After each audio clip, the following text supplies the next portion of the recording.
Sa lahat ng mga kapatid kay Kristo, sa mga kapatid sa Paisawan Bagak Bataan, sa aking mga kamanggagawa, sa lahat ng mga kapatid at mga panauhin, sa mga senior citizens at lingguhang nanonood sa YouTube, isang mapagpalang umaga po sa inyo lahat. Purihin natin ang Panginoon.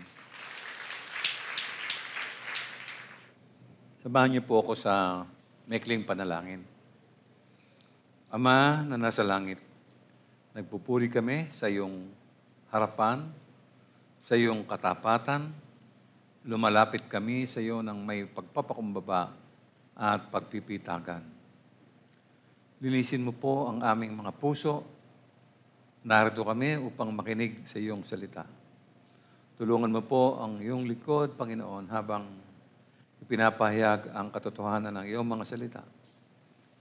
Bigyan mo po ako ng kapangyarihan at tulong sa pamamagitan ng banal na Espiritu na magsalita ng may katatagan at pananalig, dala ang pagpapala ng iyong mensahe sa lahat ng mga nakikinig. Mangyari po nawa ang iyong kalooban, Ama. Ito po ang aking panalangin sa pangalan po ng iyong anak na si Jesus. Amen.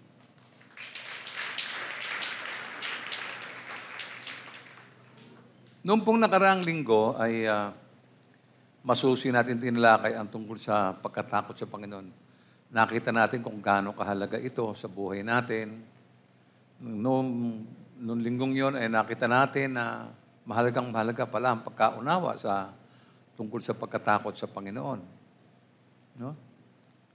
Napatid natin na ang pagkatakot sa Panginoon ay simula ng karunungan at kaalaman. No? Ngayong umaga naman, tungkol sa isang kabataan ang ating tututukan. No? Isa po ito sa mga kaakit-akit na aklat ng Biblia. I'm sure na nababasa niyo po ito.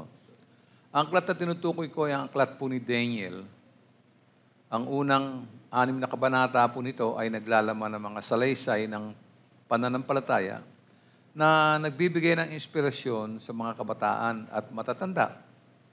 Samantala, ang huling 6 na kabanata ay puno po ng mga pangitain na humahamon kahit na sa nangungunang mga estudyante at scholar ng Biblia. No? Ang aklat po ni Daniel ay madalas na inaatake, no? At inaabuso ng mga liberal at itinatanggi ang inspirasyong hatid nito. May kontrobersya. Inabuso rin at inalis ng marami ang mga pangitain nito, no? Sa konteksto para suportahan ang lahat ng uri ng likong teorya tungkol sa ikalawang pagdating ng ating Panginoong Jesucristo. Ngunit kapag nabasa natin at naunawaan ng wasto ang aklat ng Daniel, magbibigay po ito ng inspirasyon sa atin tungkol sa katapatan ng ating ginagawang paglilingkod sa Diyos. Palalakasin nito ang ating pananampalataya at inspirasyon sa Biblia. Sa ating paksa ngayon, babasahin po natin ang aklat at titingnan ito sa kabuuan. No? Tunghayan natin ang paksa ngayong umaga na may pamagat na The Faith of a 15-year-old. No? Ang pananampalataya ng isang 15 taong gulang. No? Ang lumang tipan, gaya ng alam natin, ay puno po ng mga halimbawang karapat-dapat sa ating pag-aaral. At kailangan nating tularan. Tulad po ni Joseph. Natatandaan niyo kung paano siya nanindigan, no, sa Diyos sa tahanan ni Potiphar. No? Halimbawa ay si Joshua, na isang dakilang tao ng pananampalataya at pananalig sa kanyang paglilingkod sa Diyos. Kabataan din po ito. Ang mga halimbawa ng buhay ni Daniel ay magbibigay po ng inspirasyon sa ating lahat ngayong umaga. At bilang isang bata o kabataan, ang pananampalataya niya ay nagbigay ng lakas ng loob na manatiling tapat sa kanyang pananalig. At noong siya'y matanda na, ang pananampalataya ang nagpatibay sa kanya sa banta ng mga pag-uusig. No?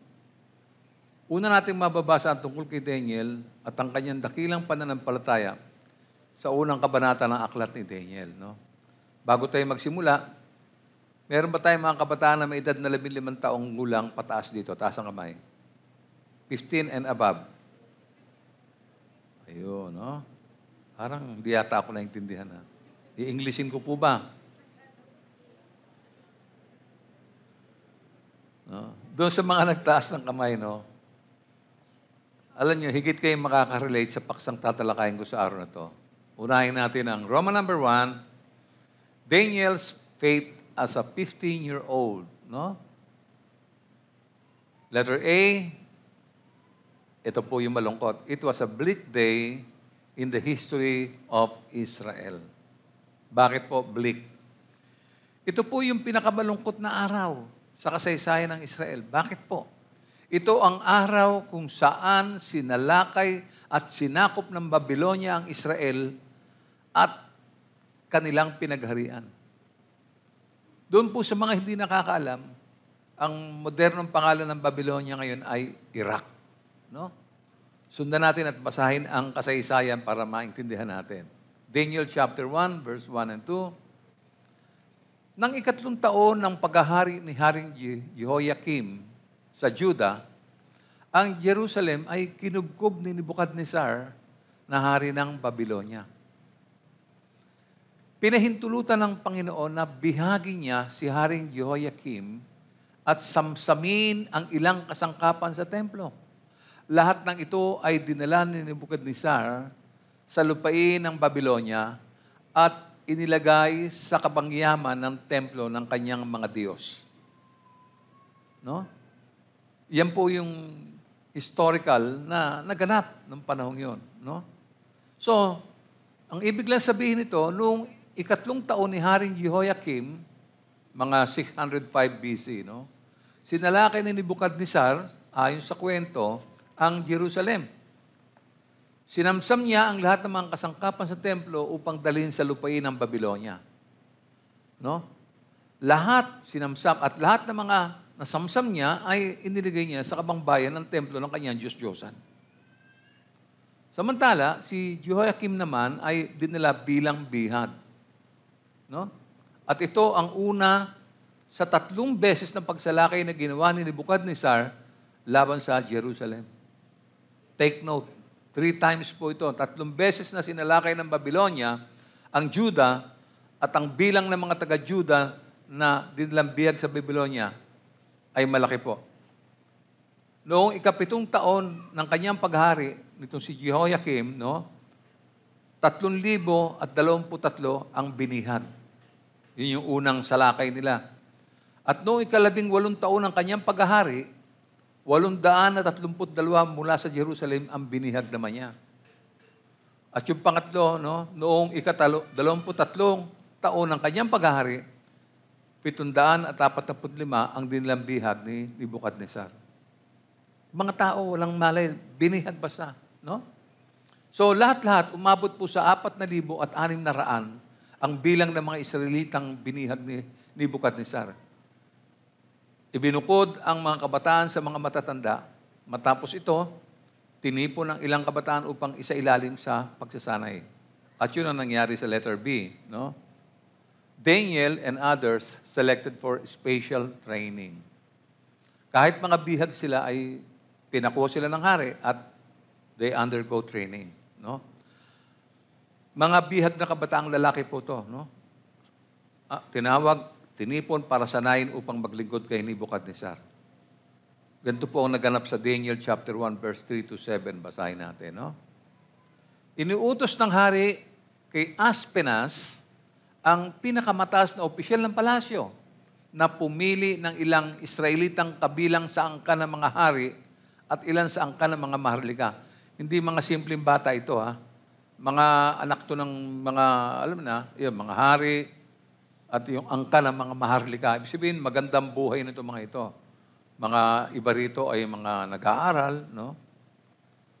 Sabi sa verse 4, ang pipiliin nila ay mga kabataan na walang kapansanan, makikisig, matatalino, madaling turuan, may malawak na pangunawa at karapat-dapat maglingkod sa palasyo.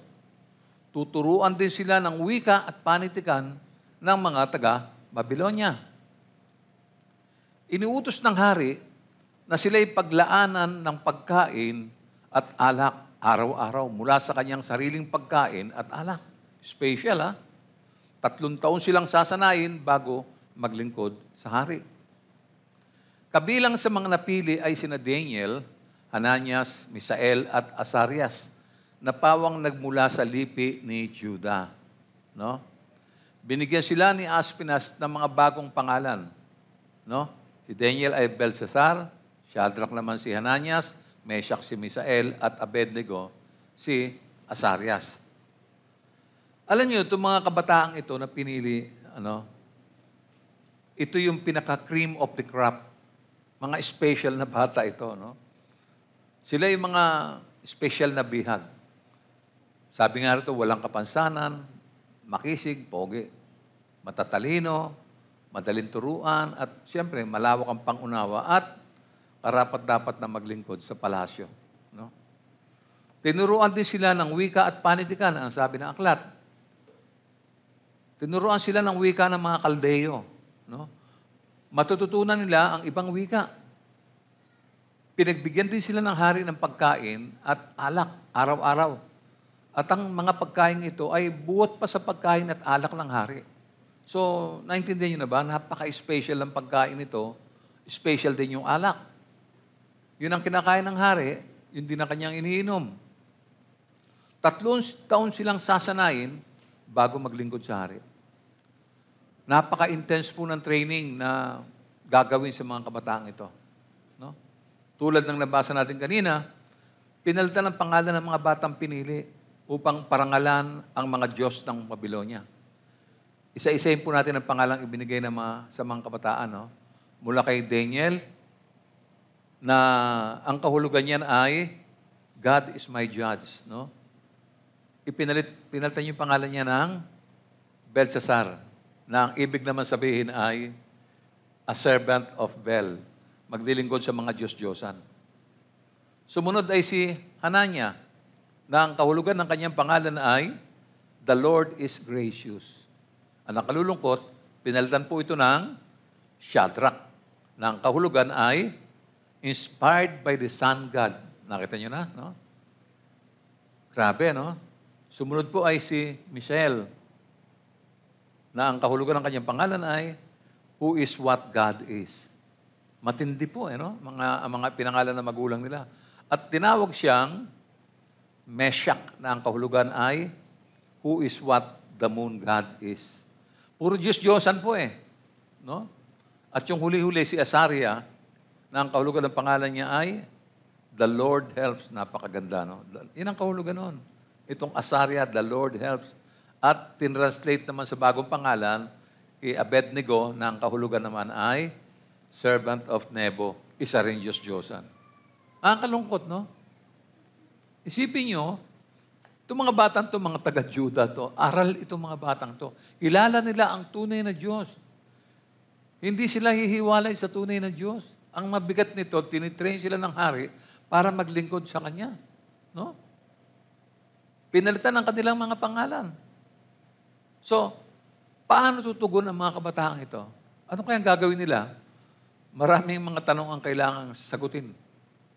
No? Magpapasakop pa sila sa mga ipinag-uutos, no? At sa mga tuksong haharapin nila. Kakainin ba nila ang pagkain at inumin ng alak mula sa hari na ihahain sa kanila? Susuko ba sila? At magdadahilan sa kanilang sarili dahil sa kabataan at sa kawalan ng karanasan? So ano ang maring posibleng mangyari? No? Kung isa ka sa mga kabataang ito, makinig yung mga kabataan, kung isa ka sa mga kabataang yon, ano ang gagawin mo? Palay ko, okay lang sa'yo, hindi ka tututol, no? Mag-enjoy ka. Mantakin mo, masarap ang pagkain at alak ang ihahain sa'yo. Pagkain na kinakain at alak na ininom ng hari. Sino bang tatanggi riyan? Tiyak na masarap ang mga pagkain ito, pati na ang alak. No? Special dahil galing sa hari. Walang dahilan para hindi makontento ang sinumang kabataang bihag na mapasama rito. Siguradong approve sa inyo lahat ito. No? Imagine niyo, halimbawa lang, kakain kayo ng pagkain kinakain ng hari. Pagpalagay natin na ipinaghanda kayo ng steak. Wow, steak ha. Dahil yun ang pagkain ng hari sa araw na yun. Yun ang naka-schedule eh. Siyempre, may kasama pang red wine yan at mashed potato. No? Ano sa palagay nyo? Kakagat kaya yung 4 na kabataan sa special offer na ito? Kayo, mga bata, ano kaya ang posibleng mangyari? No? Tingnan natin. Letter C. Daniel makes a decision. Daniel chapter 1, verse 8. Ngunit ipinasya ni Daniel na hindi niya durungisan ang kanyang sarili sa pamamagitan ng mga pagkain at alak na galing sa hari. Kaya ipinakiusap niya kay Aspenas na huwag silang pakainin at painumin ng mga iyon. Ano po nangyari? Nagpasya si Daniel sa kanyang puso. No? Gumawa siya ng isang commitment. Commitment. Isang bagay na bihirang marinig ngayon sa mga kabataan, maging sa mga matatanda. Yung commitment ngayon dito parang ano lang eh. Parang napakasarap lang sabihin, parang mag-flow lang siya freely, no? Ha? Isang bagay na bihirang marinig po ngayon, no? But Daniel made a strong commitment. Hindi ako kakain, hindi ako titikim ng pagkain yan, hindi ako inom ng alak na yan. Yun ang kanyang commitment, no? So, ang sabi niya, hindi niya gustong dungisan ang kanyang sarili dahil sa pagkain na inihanda ng hari para sa kanila. Bakit? Maruming pagkain kasi yon ayon sa Levitical law. Doon sa umiiral na aral ng Leviticus. No? Ang pagkain ring ito ang inihahandog sa pagsamba sa Diyos-Diyosa ng mga taga-Babylonia. Kaya you can just imagine. Di ba? Yung kakainin mo, inumin mo, inihahandog sa Diyos-Diyosan. No? Kaya kung kakainin ni Daniel ito, magiging sanhi po ito ng kanyang pagkakasala sapagkat lalabas na lumahok siya sa gayong pagsamba. Nakiisa siya. Nakilahok siya. Alam ni Daniel kung ano ang nararapat niyang gawin. Marunong itong batang ito eh. Bright. Bright boy ito. No? Alam niyo, sa ganitong pagkakataon, makikilala natin kung sino ka at kung gaano kalawak ang iyong pananampalataya sa Diyos. Marami nasusubok sa pagkain. Naalala ko nung digmaan ng mga Israelita at ng kanilang mga kaaway.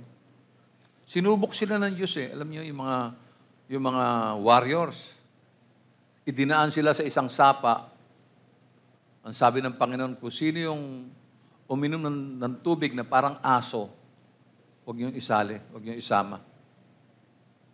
Yung mga marurunong kasi, hindi dapa kagad sa may sapa at hinihigop yung tubig sa sapa. Yung mga marurunong kasi, habang uminom, dumadakot ng tubig sa sapa, nakatingin sa paligid. Hindi sila sabik na uminom sa tubig. Nakamasid sila sa paligid. Mga wais. Alam niyo yun? Pagkasundalo ka, ganun eh.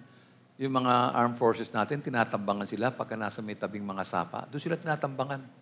Kung kailan sila nagluluto, saka sila tambangan. Ay, hindi ka pwedeng tatanga-tanga eh. No? Itong si Daniel marunong. Kapakarunong. Kaya mahalaga rin yung mga magulang marunong eh. Pagka pulpul ang mga magulang, pulpul din yung mga anak. Nahirap makaahon. Yung mga magulang na nag-aaral, nakikinig sa salita ng Diyos sa church, dapat matatalino na yan eh. Pero kung minsan, ano nangyayari sa mga anak? Umuugat yan sa simula sa tahanan. Lagi kong binabanggit yan eh. Kung kakainin ni Daniel ito, magiging sanay ito ng kanyang pagkakasala. Di ba? Para siyang nakiisa, lumahok siya doon sa gawaing yun. No? Kaya alam niya kung ano yung nararapat. No? Si Apostol Pablo ay may ganyan ding paliwanag tungkol dito. No? Similar dito. Basahin natin sa 1 Corinthians 10, 20-22. No? Sabi rito, hindi. Ang ibig ko sabihin, ang mga pagano ay nag-aalay ng kanilang handog sa mga demonyo at hindi sa Diyos. Kaya't ayaw kong maging kaisa kayo ng mga demonyo. Hindi kayo makakainom ng sabay sa kopa ng Panginoon at sa kopa ng demonyo. Hindi rin kayo maaaring makisalo ng sabay sa hapag ng Panginoon at sa hapag ng mga demonyo. Nais ba nating manibugo ang Panginoon? Akala ba ninyo'y mas makapangyarihan tayo kaysa sa Kanya? Matindi tong habilin na to, ha? And many of us take it for granted. Wala lang. A-attend lang ako ng church, ganyan-ganito, ganyan. Hindi natin naiintindihan kung ano ang layunin ng Diyos sa buhay natin.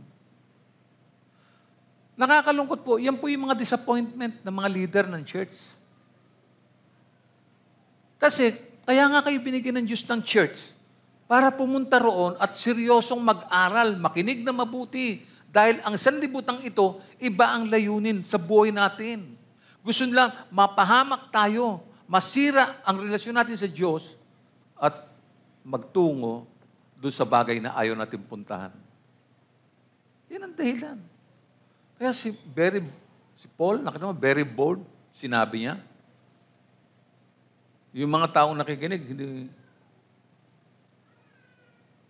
Ito po yung mahalagang maunawaan ng bawat isa sa atin. Na ano man pong ipagbawal ng Diyos, ay kailangan bigyan natin ng maingat at mariing pansin. No? Sa lumang tipan kasi, under Levitical law, balik tayo ron, no?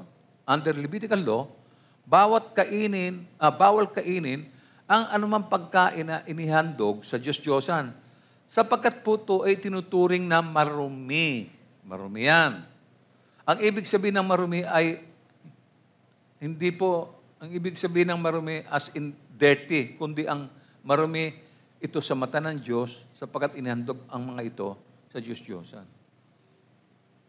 Hindi, masarap yung pagkain, malinis naman yun eh. Kaya lang sa paningin ng mga mananampalataya, marumi po ito dahil inihahandog ito sa Diyos-Diyosan. Kita nyo? Malinaw po yung sinabi ni Apostol Pablo, hindi kayo makakainom ng sabay sa kopa ng Panginoon at sa kopa ng mga demonyo. Hindi kayo pwedeng ganyan. No? Hindi rin kayo maaaring makisalo ng sabay sa hapag ng Panginoon at sa hapag ng demonyo. Hindi pwede. Mag-isip tayo. No? Simple lang. Hindi rin tayo maaaring makipamatok sa sanlibutan. Paulit-ulit na sinasabi yan. And yet, marami po nandiyan pa rin. No? 2 Corinthians chapter 6, verse 14. Ang sabi, huwag na kayong makipag-isa sa mga di sumasampalataya. Maaari bang magsama ang katuwiran at ang kalikuan? O kaya'y ang liwanag at ang kadiliman? Nilinaw ng Biblia yan. Iniaral yan sa mga tao sa Korinto at sa iba pang mga iglesia. And yet, even now, we can see with our own eyes. Ang dami mag-aasawa, Christian mag-aasawa ng unbeliever. Come on. Christian, makikipag-live-in. Ano ka? Ano yan? Bawal ng Diyos yan. O kung nagkamali kayo, di ituwid ninyo, di magpakasal kayo, at least makikita ng Diyos na nagsisisi kayo at gusto nyong ituwid yung daan na nilalakaran nyo. Hindi tayo pwedeng ganyan. Mag-isip tayo. Baka yung iba sa panahong ito, may mga ganyang ginagawa. Nako, sinabi ko sa inyo, huwag kayong umasa na pagka doon na kayo sa may deathbed ninyo, titingala kayo, sabi niyo, Lord, sorry. Ay nako, baka mahuli na ang lahat. Ngayon pa lang, ingatan natin kasi dinala tayo ng Diyos sa kanyang bahay-sambahan para makapakinig, para maintindihan natin yung mga panganib na maaari nating suungin. Diba? Tapos magtatanga-tangahan ka. Ano ka? Diba? Naiintindihan mo na nga eh. Pag sinabing bawal, bawal.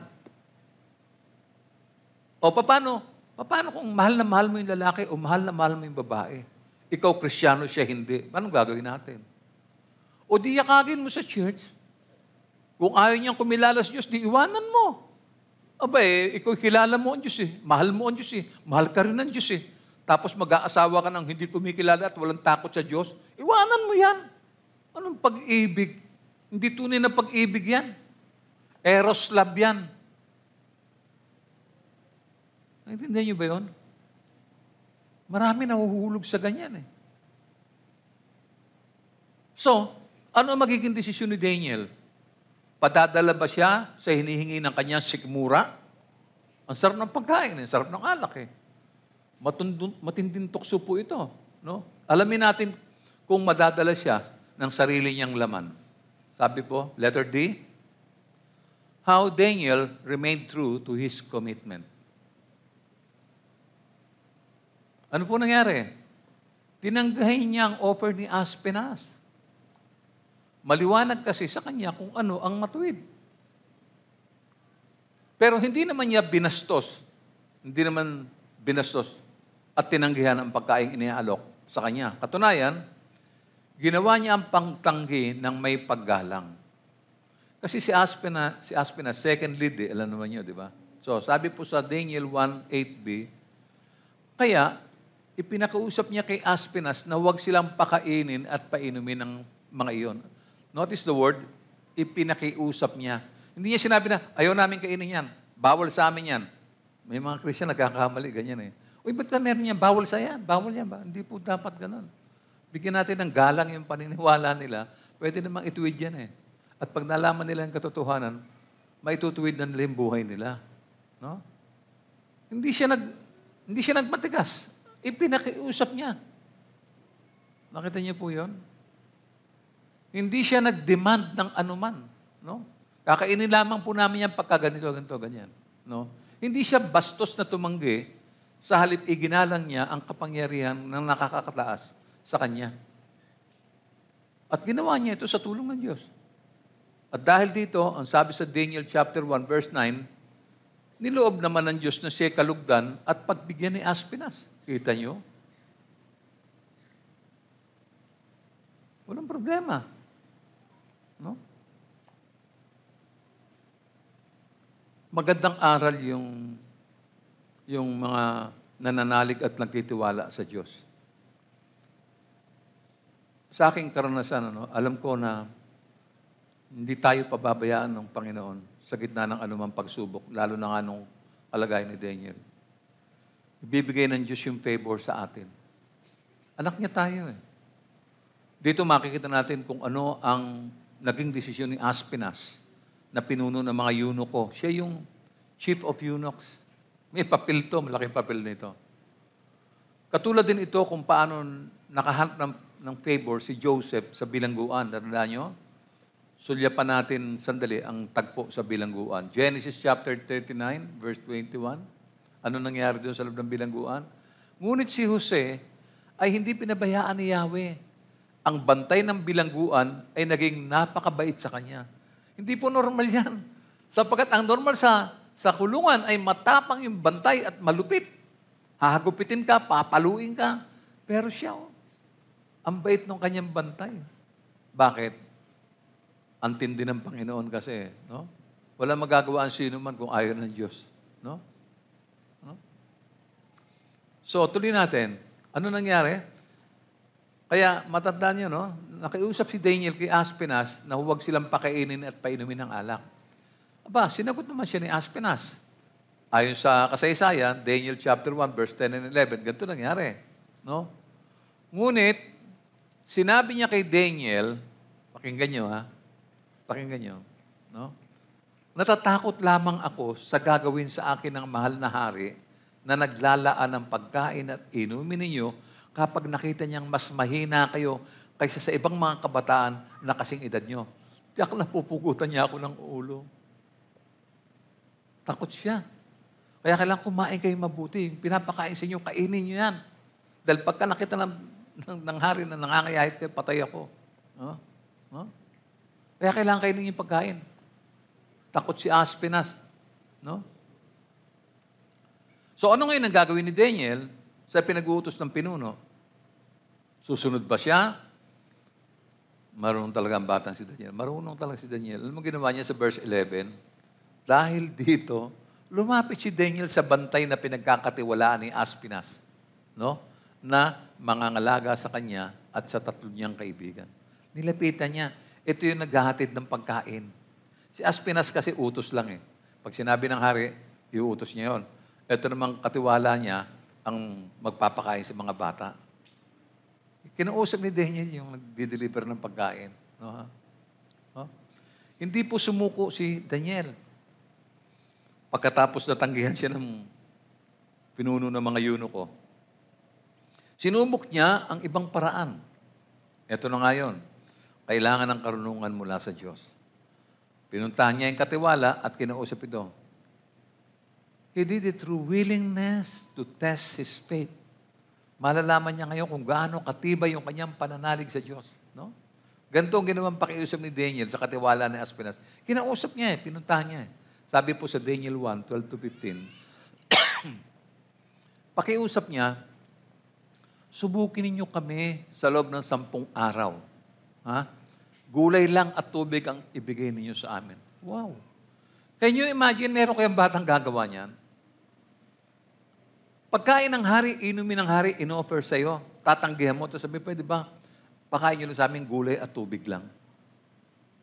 Sino kaya mga bata ang gagawa niyan dito?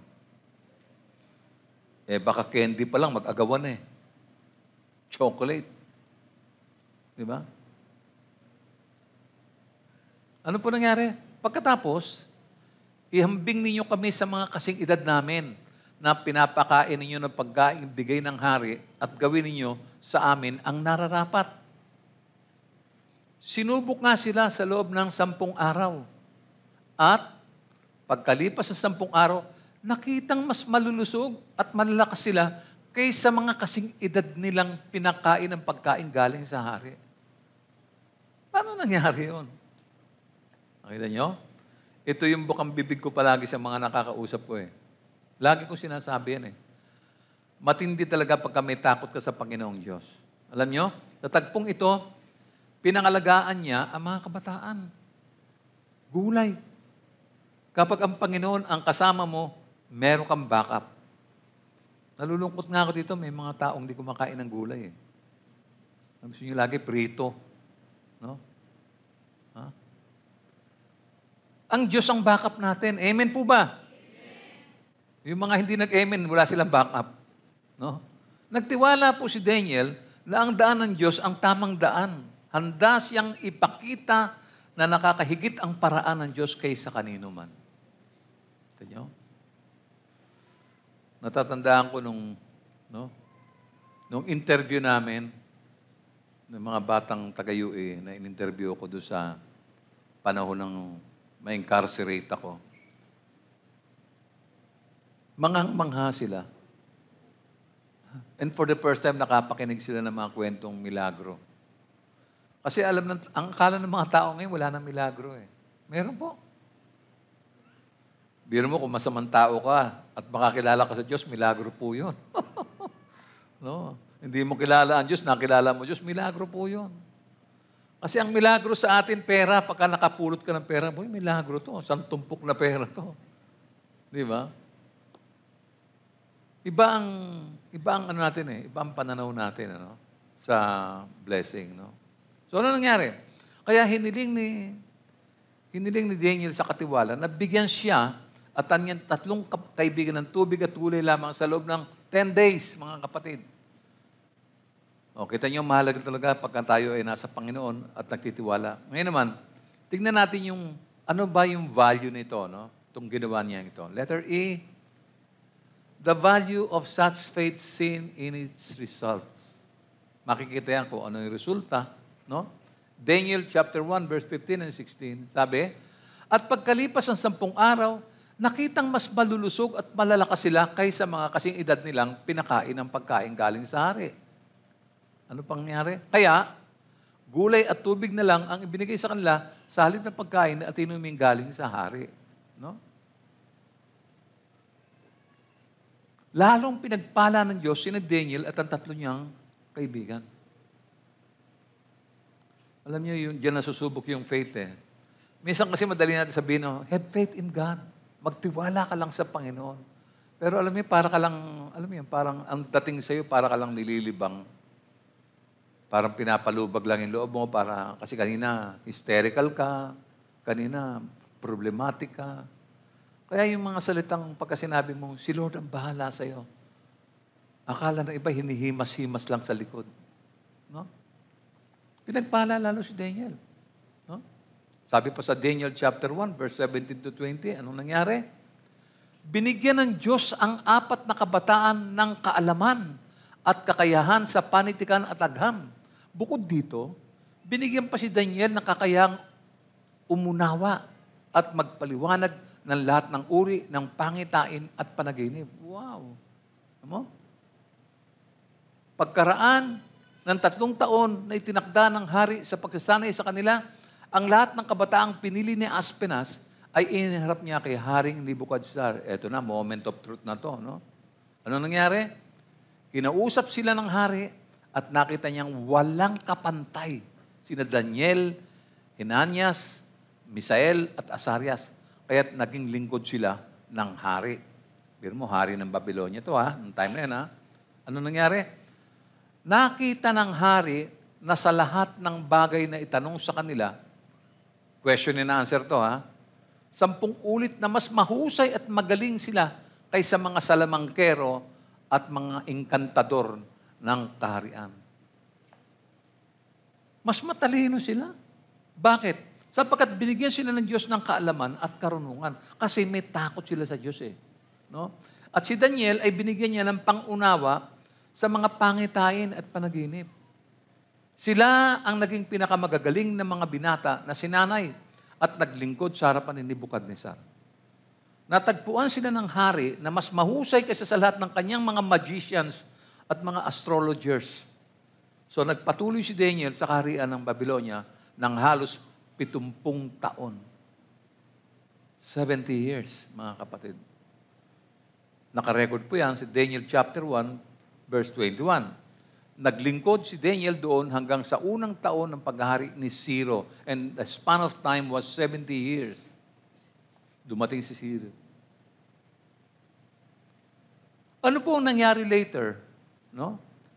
Eventually, siyempre, naging tagapamahala si Daniel ng lalawigan at punong tagapangasiwa sa lahat ng iba pa. No? Naging gobernador siya. No?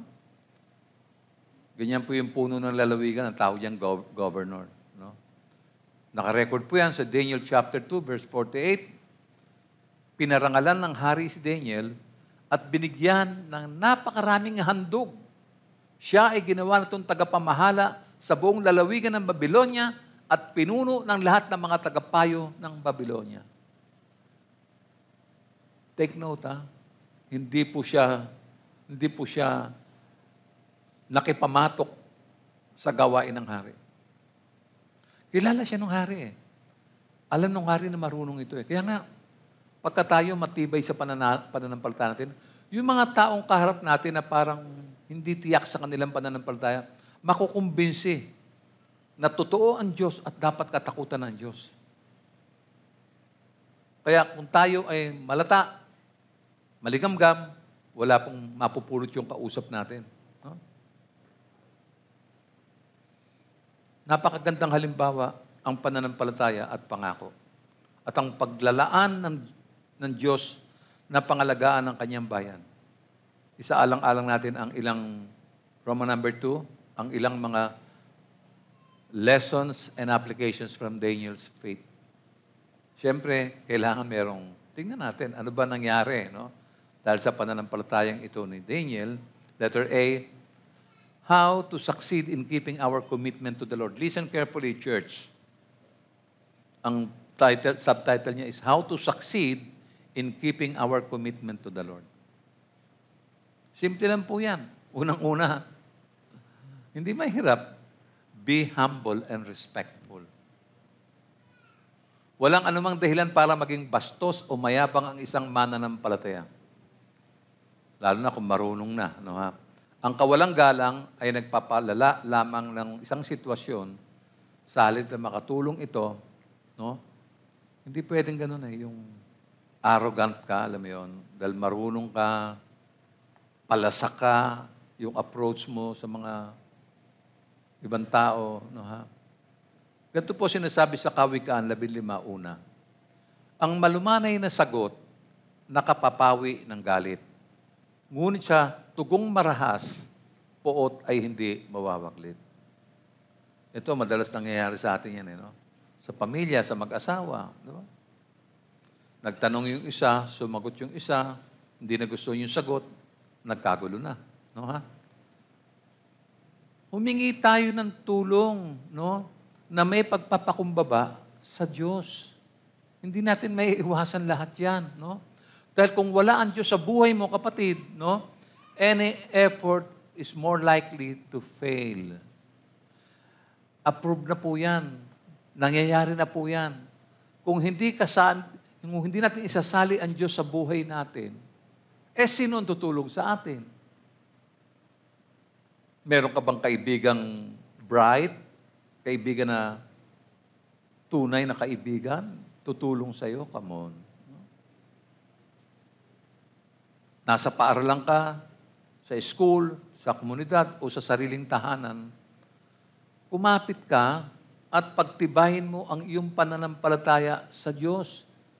Sa babasahin kong aklat ng awit, makaka-relate ka. Makinig kang mabuti. Mga awit 127, 1-2. Pakinggan nyo. Maliban nga na si Yahweh ang nagtatag nitong bahay, pamilya, ang ginawa ng nagtayo ay wala ring kabuluhan. Maliban nga na si Yahweh ang sa lungsod ay gumabay, ang pagbamasid ng bantay ay wala ring saysay. So, every effort na gagawin natin dapat nakaugnay sa Diyos yan. School, office, nakita nyo, trabaho, di ba? Sa community, yung mga personal relationship, dapat nakaugnay yan sa Diyos. Mahirap po yung solo.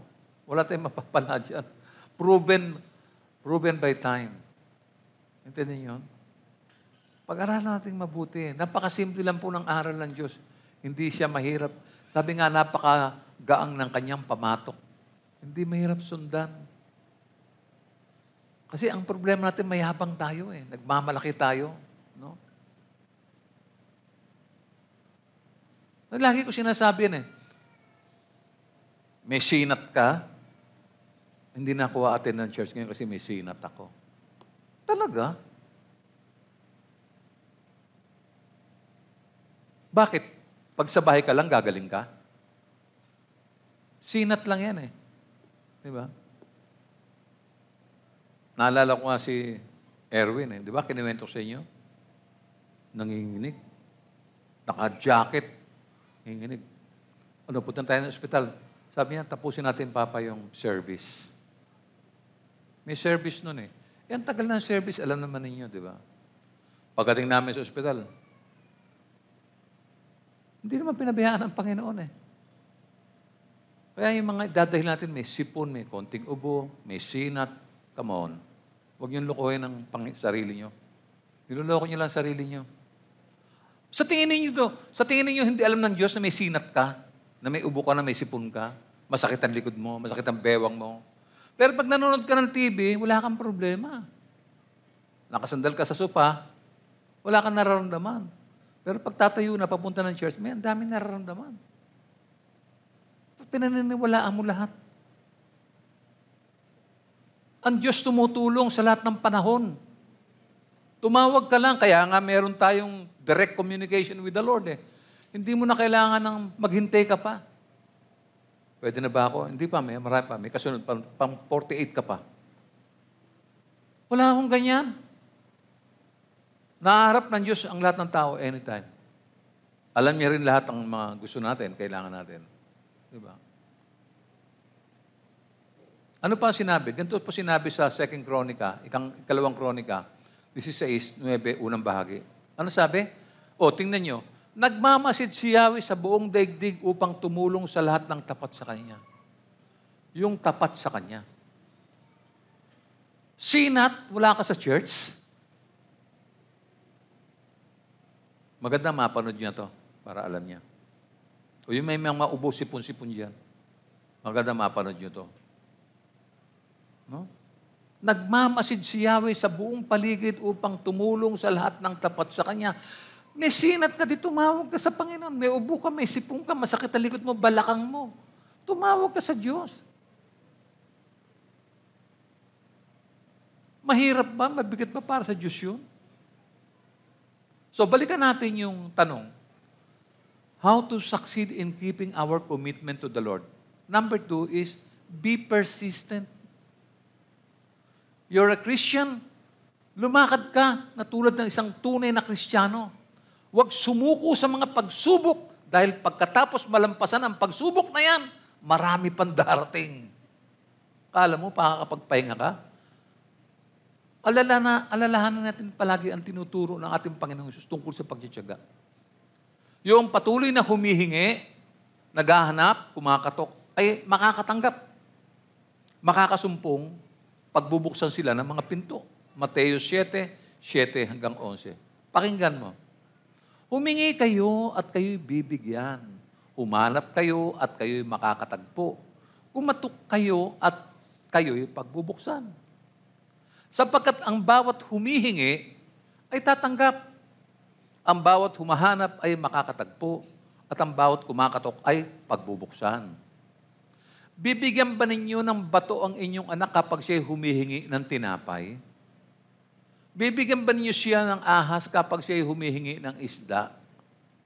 Kung kayong masasama ay marunong magbigay ng mabubuting bagay sa inyong mga anak, gaano pa kaya ang inyong Ama na nasa langit? Bibigyan niya ang mabubuting bagay ang sino mang humihingi sa Kanya. Amen? Pwede ba siyang papurihan sa ginagawa niya?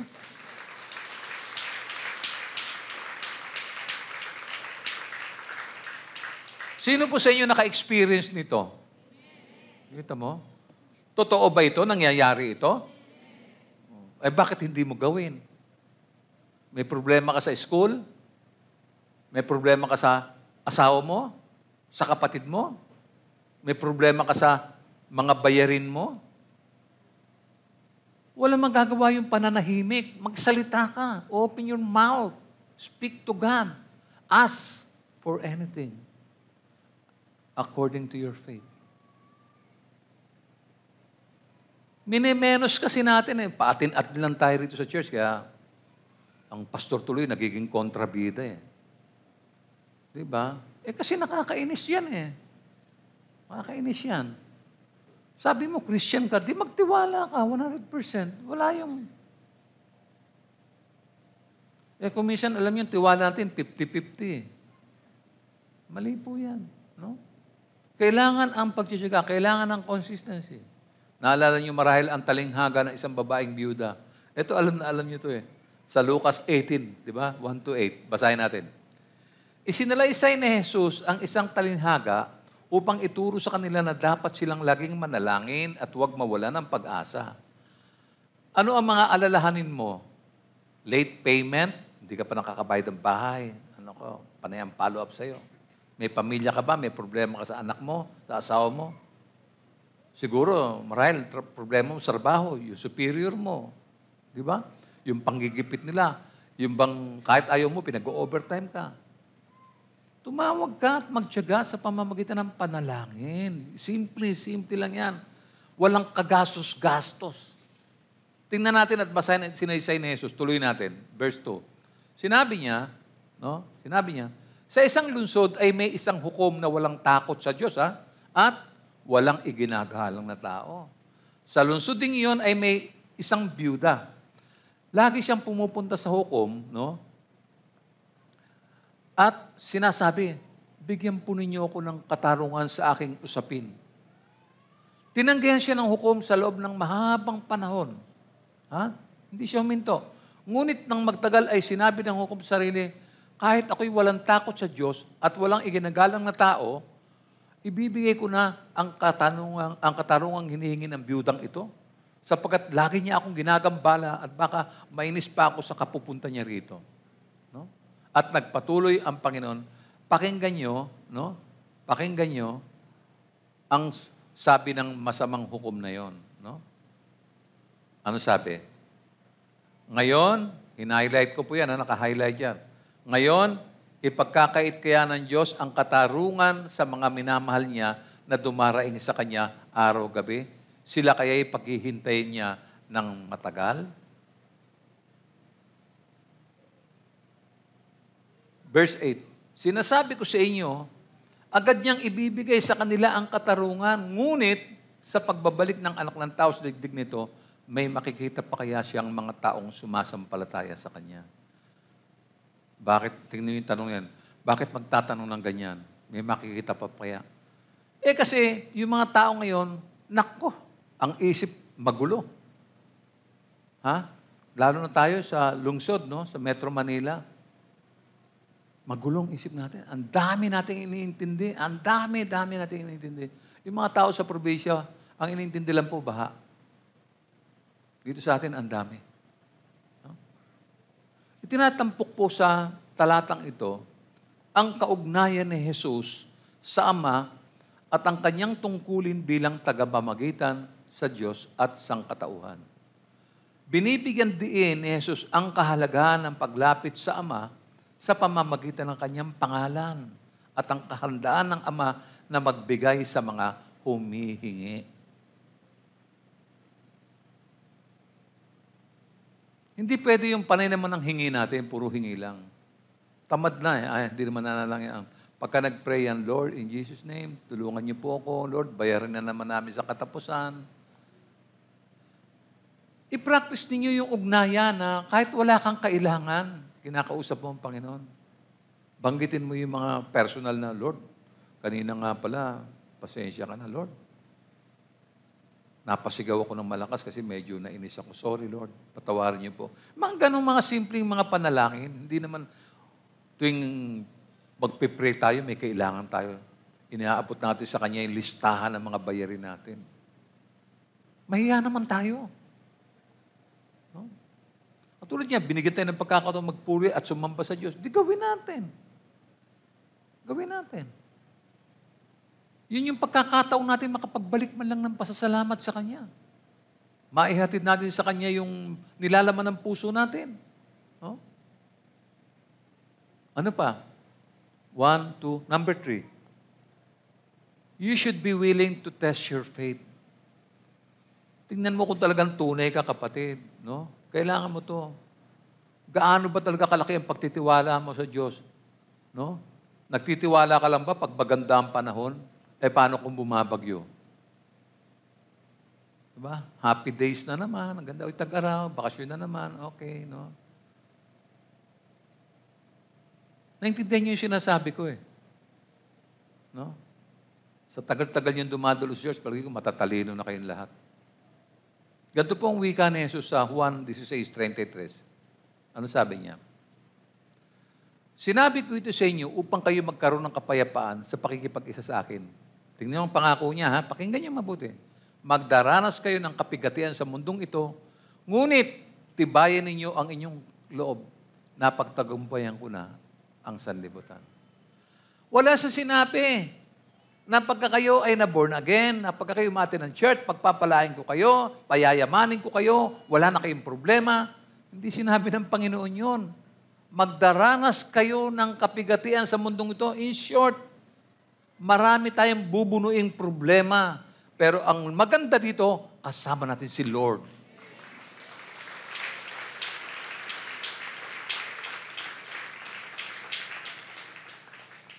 O, di ba? Kaya nakakainis yung mga taong walang tiwala sa Diyos eh. Minsan magsasabi sa akin, lalapit sa akin yan. Magpapakounsel, akala mo kung gaano kalaki yung problema. May paluha-luha pa. Kompleto, kapapanood ng TV yan eh. Ang laki ng problema ko, pastor. Talaga mo.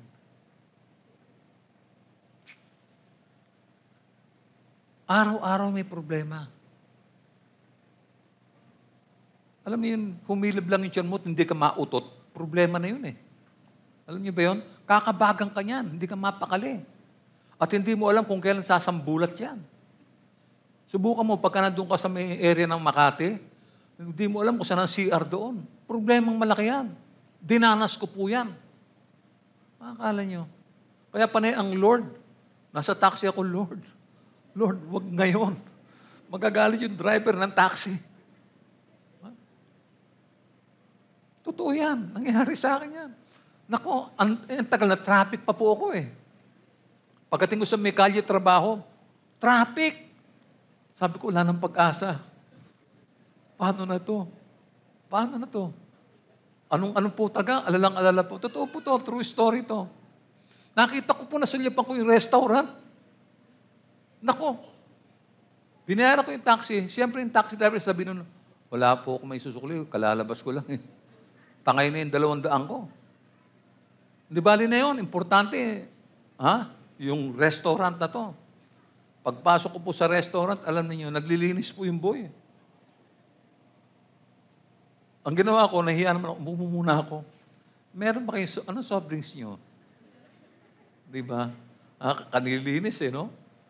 Hindi ko na matis, pumasok na po ako dun sa terminal. At laking gulat ko, utot lang pala. Maski yan, bibigyan ka ng problema. Sabi ko nga sa inyo na, nakakatawa lang po itong problemang ito, pero maraming problema ang tao. Huwag tayo mamangha. Kaya, hindi lang yan. Kaya sinabi niya, magdaranas kayo ng kapigatian sa mundong ito. Maraming klase po yan. Iba-iba kulay niyan. Katunayan, inanyayahan po ng Diyos ang mga tao na subukan ang kanyang pangako. Pag may nakita kayong pangako ng Diyos, subukan nyo. No? Sabi rito, halimbawa, mababasa natin sa aklat ng Malakias 3. Eto, tingin nyo to. Dalhin ninyo ng buong buo ang inyong mga ikasampung bahagi sa tahanan ng Diyos upang matugunan ang pangangailangan ng aking tahanan. Ano sabi niya? Subukin ninyo ako sa bagay na ito. Test me on this. Test me. Kung hindi ko buksan ang mga bintana ng langit at ibuhos sa inyo ang masaganang pagpapala. Amen?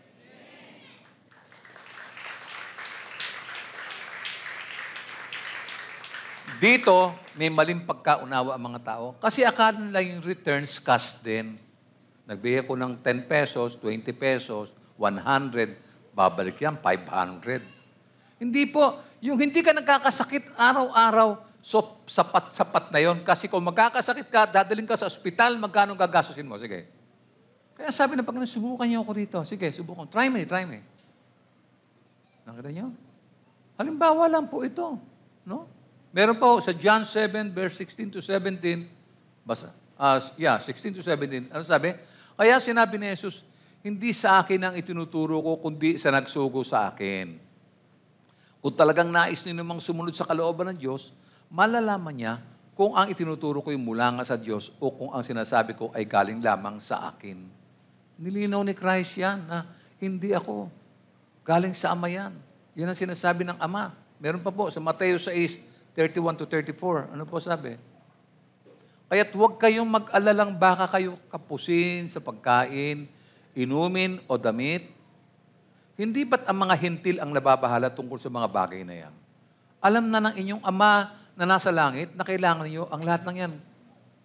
Clear ba? Alam pala ng Diyos lahat yung kailangan natin. Binabasa natin yan Ano pa? Ngunit higit sa lahat, ay pagsikapan ninyo na kayo'y pagharian ng Diyos at mamuhay ng ayon sa kanyang kalooban at ibibigay niya sa inyo ang lahat ng inyong pangangailangan. Pangangailangan, hindi luho. No? Ano sabi? Finally, sa 34, ano sinabi niya? Kaya nga, huwag ninyong ikabalisa ang para sa araw ng bukas. Dahil ang bukas ang bahala sa sarili nito. Sapat na ang inyong mga suliranin sa bawat araw. Minsan iniisip natin yung mga problema hanggang next year. Hanggang December, September pa lang ngayon. Kapatid, dadaan pa ang October. Marami pang tambak na problema sa October, kapatid. Tapos meron pang November. Iniisip mo na kagad yung December. Ay, nako. So ano pa po? Meron po tayong mga letter B, applications. Some applications. Halimbawa, yung mga batang nasa paaralan, sila ay haharap sa paggawa ng mga desisyon. Yung mga bata.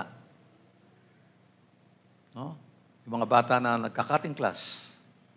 Yung problema ng mga magulang. Mga bata na lumalabas ang bahay na hindi nagpapaalam sa mga magulang.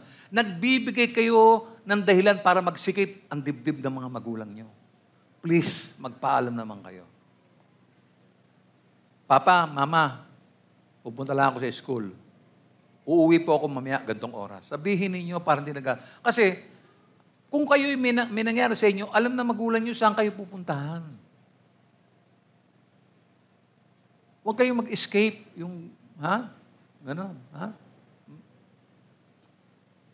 Magkaroon kayo ng matibay na pananampalataya tulad ng pananampalataya ni Daniel. Sino pa? Yung mga mag-aaral sa kolehiyo, yung magka-college na, college-bound student. Oh, first time na malalayo ka sa bahay ninyo. Dati dito ko lang sa bagong baryo, ngayon lalabas ka na, sakay ka na, no? Ang tanong, mamumuhay kaya sila at kikilos na may parehong commitment na nakita natin kay Daniel? Madalas dinadahilan ng mga estudyante, may pasok. Pag wala namang pasok, meron tayong mga pista opisyal, hindi ko kayo nakikita sa church. Mahiya naman kayo. Puros kayo tanggap ng tanggap lang. Mahiya kayo. Hindi ganyan. Kaya matumal ang dating ng biyaya dahil dyan. Alam na Diyos sa mga style ninyo. Holiday, ilan lang yung kabataan dumating. Pati matatanda, wala rin. No? Sino pa? Yung those adults that in their workplace, no? Ay ang mga natututong tumanggap, no? O natutuksong tumanggap ng mga trabaho na maaaring makompromiso yung kanilang pananampalataya. Di ba, nung nag-apply ka ng trabaho, alam mo na schedule eh. Kung alam mo na hindi papasok yung pagsamba ko sa Diyos, huwag mong tanggapin. Narinig mo yun? Kung alam mo na makakasagabal itong trabahong ito, sa pagdalo ko, sa pagpapasinaya at pagpaparangal sa pangalan ng Diyos, huwag mong tanggapin. Ang daming trabaho. Tinignan lang ng Diyos kung paano ka pumili. Yung isa, malaking sweldo, pero hindi ka naman makaka-attend. Ito, mababa lang sweldo, pero makaka-attend naman ako ng church. Di ba? Piliin mo yun. No? Yung iba, nagagawang magsinungaling para sa boss nila. Sir, andyan na po si Mr. Santos. Sabihin mo, wala ako. O ano gagawin mo? Di ba? Ang higpit niyan. Sabihin mo, wala ako. Alam mo, ando doon si boss mo, sabihin mo, wala po siya. Paano ang sagot yan? Problema mo yan, manalangin ka. Diba? Maraming compromise sa office, sa trabaho, lahat. Ano pa? Number 4, those with unbelieving spouses. No? Yan. Kailangan maglingkod sa Panginoon at palakihin ang kanilang mga anak sa daan ng Panginoon sa pamamagitan ng mga aral ng Diyos. Magkaroon kayo ng mabuting layunin sa puso tulad ng kay Daniel. No? Mga kapatid, marami pa akong gusto sabihin, kaya lang, tama na muna siguro yan para pasok lahat sa isip natin. Baka pagka sumobra, hindi na umabot eh. Baka mapuno yung memory. 512 lang eh. Di ba? Sana kung mga 1 terabyte yan. Okay lang, no? Sa akin pong pagtatapos, maraming iba pang application ang maaari nating idagdag. Ngunit ano po ang natutunan natin sa pananampalataya ng isang 16 na taong gulang na tulad ng batang si Daniel? Marami siyang naituro sa atin. Ang mga kabataan ay kailangan gumawa ng personal commitment na makapaglingkod sa Panginoon. Listen, yung mga bata, kailangan makagawa kayo ng personal commitment.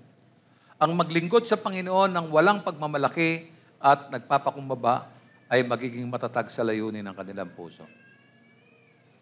Dapat po tayong umasa sa tulong ng Panginoon at handang magtiwala sa kanyang mga paglalaan at probisyon. Pagpapalain at paglalaanan ng Diyos ang mga nagtitiwala sa kanyang kalooban. Hindi lang naman po si Daniel ang taong nagpakita ng gayong pananampalataya sa kanyang kabataan. Binanggit ko na si Joseph, no?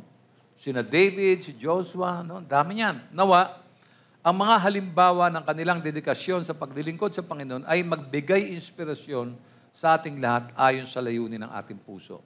At huwag sana natin dungisan ang ating sarili sa mga bagay na mali. Purihin natin at pasalamatan natin ang Panginoon. Amen? Sige po, purihin natin ang Panginoon. Amen?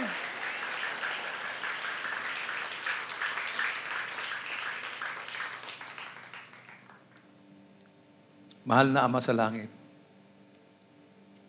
nagtipon kami sa iyong hapag na may mga pusong puno ng pasasalamat at papuri sa kaunawang ipinagkaloob sa amin.